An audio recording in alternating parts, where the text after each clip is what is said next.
Hürmetli vatandaşlarım, bugünkü liksiyimizle başlayımız. Bu 3-4 gün içinde dünyanın vaziyeti de gayet özgürlükler bulup gitti.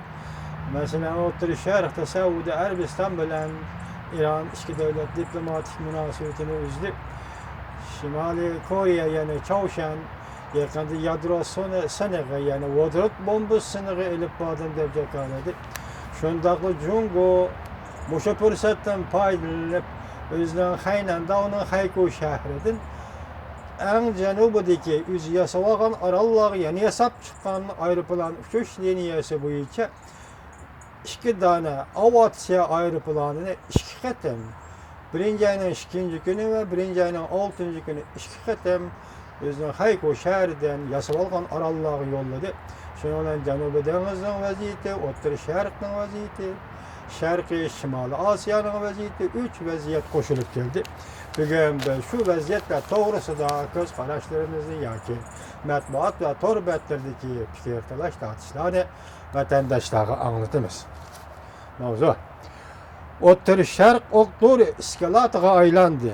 Saudiya Arabiston bilan İran urushdan boshqa yo'l qolmadi. Mavzuli xabar 1-ayning 7-chi kun Dovi tor betida e'lon qilindi. Xabar mundaq boshlandi. İslam haber mundaq başlandı. İslam Sünni Güruh İttifaqının təvriki Saudi Arabistan 1-ayının 3-cü günü Şiye məzəbidəki çoğ dövlət İran bilen diplomatik münasibətini üzgəllikini jakarlığandan keyin O'rta Sharqning vaziyati jiddiylashdi. Amerika Qo'shma Shtatlari bilan Rossiya bu ikki davlatni yarashtirish uchun taraf-tarafga chopdi. Birleşken Devletler Teşkilatı zor ko'lamda urush portlashdan saqlanish uchun faol xizmat qildi.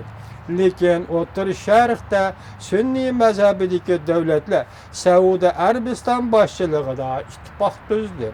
Mubodi urush portlasa, har qaysi davlatlar qatnashadigan bo'lsa, dunyoviy xarakterli urushga aylanishi mumkin. Yaponiya Zakzak torbiti 1-ayning 7-cü günü xabar qilib mundaq ko'rsatdi. Saudi bilan İranning diplomatik munosabatni uzishiga ergishib, Sunniy mazhabi bilan Shiya mazhabi o'rtasidagi masalani hal qilish faqat urushdan iborat mushu yo'ldan boshqa yo'l qolmadi. Turkiyaning Ma'mur vaziri Kurtuluş buning uchun hasratlanib, O'rta Sharq o'qdur iskalatiga aylandi. Pat arada bu iskilat partlaydigan halga keldi deb ko'rsatdi. Saudiya Arabiston İrandan diplomatik munosabatni o'zishiga ergishib, Saudiya Arabistonning ittifoqdoshlari Bahrayn, Sudan orqali İran bilan diplomatik munosabatni o'zganligini jakarladi.